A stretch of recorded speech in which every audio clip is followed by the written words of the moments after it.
attention pour les personnes qui arrivent, celle-là c'est une deuxième partie d'une vidéo, donc je vous mettrai la première partie en haut. Je vous parle de mes échecs en tant que personne dyslexique, comment je l'ai vécu. Donc là je vous parle de mon histoire, donc allez voir si ça vous intéresse. Et maintenant actuellement je vais vous parler de mes conseils, de comment je surmonte ça, et que vous soyez dyslexique ou pas, je pense que ça peut aider. Donc voilà, donc on va commencer tout de suite. Je vais pas mettre de jingle, on est parti. On est parti parce que là c'est un sujet vraiment très important. La première vidéo, c'est vrai que je vous parlais de quand on est très motivé, quand on a envie de se transcender, quand on a envie de réussir dans sa vie, et on se pousse tellement fort que des fois on peut dépasser la ligne rouge. Quand je dis dépasser la ligne rouge, c'est mettre en danger sa santé, que ce soit psychologique ou physique. Faut pas négliger parce que les blessures psychologiques sont des fois très difficiles à refermer. Donc voilà, quand je vous dis que ça peut être difficile psychologiquement, c'est quand on ne dort plus, quand on fait que bosser et qu'on s'aère pas l'esprit, et que du coup on peut rentrer dans un cercle vicieux, et que si on fait ça à long terme, ça peut devenir une forme de dépression. Donc là vraiment faut faire extrêmement attention. Je vous parle de ça parce que quand on est dyslexique et qu'on est un peu motivé, cette ligne rouge est quand même assez fine pour la dépasser. C'est assez difficile, enfin c'est assez courant de la dépasser. Donc voilà. Et que vous soyez dyslexique ou que vous soyez dyslexique ou non d'ailleurs, on peut la dépasser assez vite. Donc je vous parle de cette ligne rouge là tout simplement parce que c'est très important de savoir quand est-ce que vous... C'est très important de se mettre des curseurs, c'est-à-dire que quand vous passez une année, savoir si vous êtes dans le vert, c'est-à-dire que cette année elle est très bien pour vous, que c'est peace and love, que vous faites des efforts mais que voilà, vous êtes récompensé par votre travail. Donc voilà, c'est une année qui se passe bien. La ligne orange, c'est un peu, c'est difficile, on est un peu fatigué, mais voilà, si on pousse, on l'a son année assez facilement. Avec des difficultés, mais on ne tire pas sur la ligne rouge. Et la ligne rouge, c'est celle où on est tout le temps à fond sur tous les examens, on est à fond et que on met en danger sa santé, c'est-à-dire qu'on ne dort plus, on a du mal à manger, ou voilà, on a des conséquences, on a du stress et on a des conséquences un peu, on a des conséquences un peu de notre stress, de notre anxiété qui peut dégénérer sur notre travail, et donc du coup on rentre sur un cercle vicieux du je suis fatiguée, je suis stressée, il faut que je travaille, donc du coup machin. Et ce que je veux dire c'est que je vous parle de cette ligne là parce que ça peut être très difficile d'y rester très longtemps. Qu'on peut y rester, c'est-à-dire je sais pas moi 2 semaines, 3 semaines parce que il y a une période d'examen et tout, c'est normal, mais c'est pas normal d'être dans cette ligne là pendant un an. Vous voyez ce que je veux dire? Faut vraiment faire très attention et être capable de se dire bon voilà, dans quel état je suis dans cette année, est-ce que je suis bien, est-ce que ça va mais il faut que je bosse, ou est-ce que non je suis carrément en galère et que voilà, et que vous serez même pas capable de taper la deuxième année. C'est-à-dire que moi à la fin de mon DUT, je n'ai même pas eu la possibilité psychologique de pouvoir attaquer ma deuxième année, redoubler ma deuxième année tellement c'était difficile pour moi. Donc déjà, posez-vous cette question-là pour pouvoir savoir. Parce que les échecs, c'est la vie. Ce que je veux dire, c'est que les échecs, c'est vraiment le terreau de nos connaissances et de nos compétences à développer. Il faut pas les éviter, il faut pas se morfondre sur ça. Moi aussi, c'était difficile pour moi et je me suis dit, ouais, mais non, mais si j'ai pas eu mon année, c'est dire que je suis nulle, je suis une merde, machin, et tout, je vais jamais y arriver et tout ça.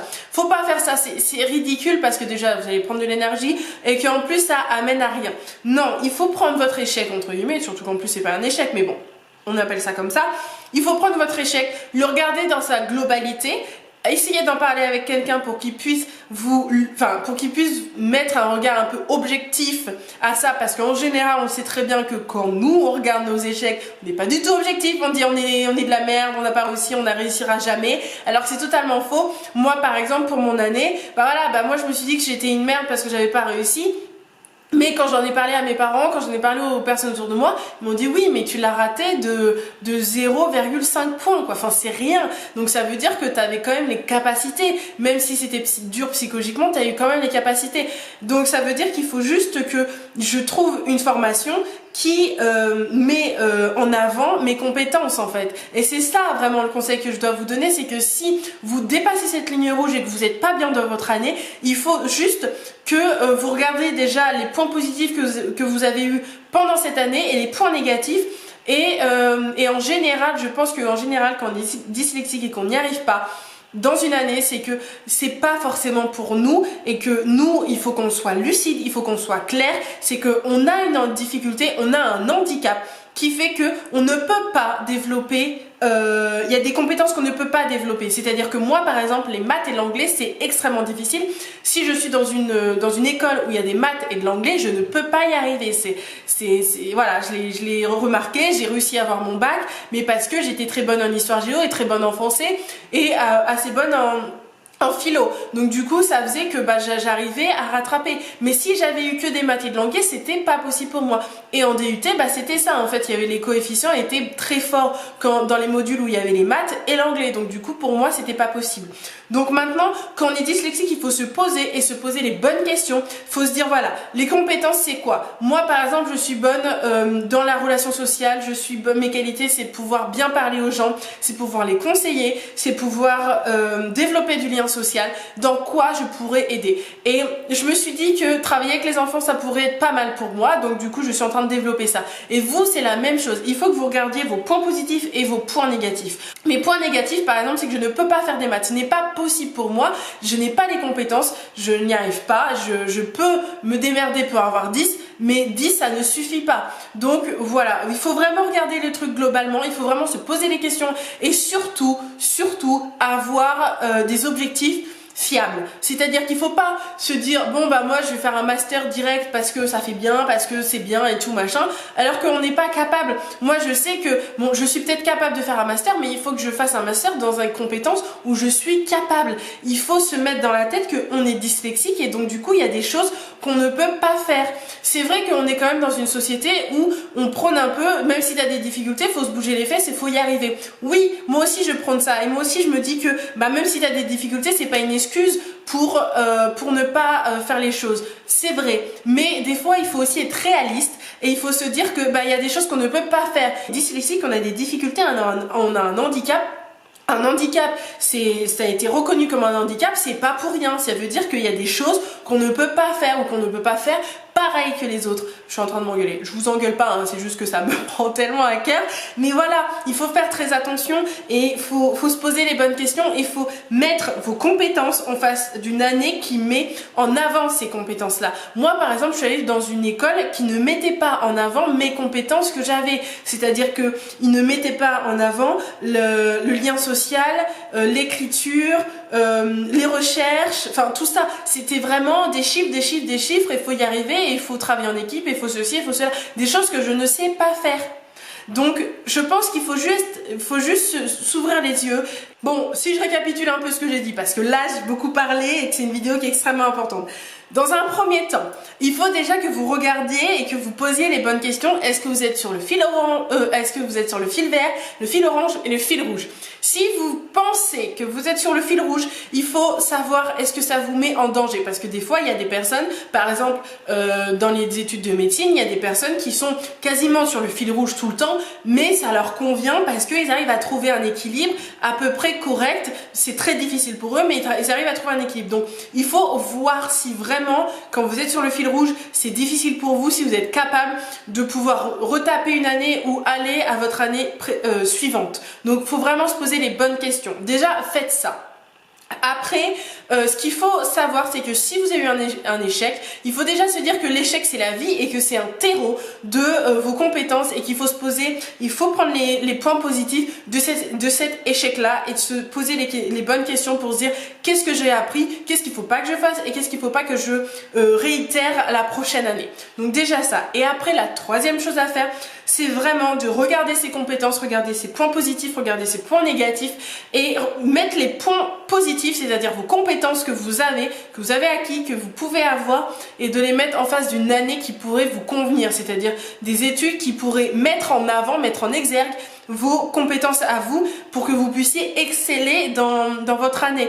Et il faut se poser les bonnes questions parce que c'est extrêmement important. Et je pense que c'est difficile de faire ça tout simplement parce que on nous demande pas de le faire, on nous demande pas de se poser des questions. Donc là, si vous pensez que vous êtes à peu près dans le même situation que moi et que c'est difficile pour vous cette année, je vous conseille vraiment de vous poser ces questions-là et de pas avoir honte si vous avez besoin de prendre une année sabbatique. C'est normal. Moi, par exemple, j'ai pris cette année-là parce que je sais que psychologiquement, j'étais pas capable. J'étais vraiment en souffrance, donc j'étais pas capable de pouvoir me raisonner et de pouvoir me dire bon bah voilà, tu vas retaper une année. C'était pas possible pour moi, donc c'est pour ça que j'ai pris une année. Franchement, si vous êtes dans cette situation-là, n'ayez pas honte de prendre une année sabbatique et de vous faire souffler, que ça soit votre cerveau, que ça soit psychologique. Faites un truc qui vous plaît. Et surtout dans cette année, oui, faites un truc qui vous plaît. C'est-à-dire que faites un truc où vous n'avez pas d'objectif, vous n'avez rien. Le seul truc qu'il faut que vous fassiez cette année, c'est de kiffer. C'est vraiment faire des choses qui vous plaît et pas vous donner des objectifs tout le temps. Parce que c'est vrai qu'on est dans une société où il faut tout le temps avoir des objectifs, tout le temps les atteindre et tout le temps y aller le plus vite possible. Là, non, vous posez la question de qu'est-ce qui pourrait vous faire plaisir et voilà. Bon, je pense que j'ai énormément parlé. C'est un sujet qui me prend énormément à cœur. C'est d'ailleurs pour ça que j'ai ouvert ma chaîne YouTube, parce que je savais que c'était une année pour moi qui était extrêmement intéressante pour les personnes autour de moi qui peuvent m'écouter et qui peuvent me suivre. Et pour moi aussi, c'est une année qui est extrêmement intéressante parce que c'est là où j'apprends énormément. J'ai jamais autant appris, même quand c'était difficile pour moi avec ma famille. Et bah je me suis démerdée et j'ai essayé de trouver des solutions et j'ai énormément appris de tout ça. Donc je veux vraiment que vous le transmettez, je veux vraiment que vous puissiez vous en sortir et que surtout ne déprimez pas, changez-vous les idées si vous êtes dans cette situation-là, tout simplement parce qu'il faut vraiment tirer des points positifs, il ne faut pas se tirer vers le bas parce que c'est extrêmement difficile après de se remotiver, de se redonner goût un peu à la vie et redonner un peu envie de continuer. Donc vraiment essayez d'être soutenu, essayez d'en parler autour de vous, essayez d'aller à la mission locale, je vous ferai une vidéo dessus si ça vous intéresse, mais voilà. Je vais vous laisser parce que je crois que j'ai énormément parlé et qu'il y a énormément d'informations et qu'il faut que vous digériez ça et voilà, donc je vous fais de gros bisous. J'espère que cette vidéo va vous plaire et va vous aider, surtout si vous êtes dans cette situation là. Au pire, envoyez-moi un message, je pourrais vous soutenir, vous envoyer des messages, vous expliquer un peu par où je suis passée et vous donner peut-être des conseils plus approfondis, mais voilà, je vous fais de gros bisous et à une prochaine vidéo. Ciao.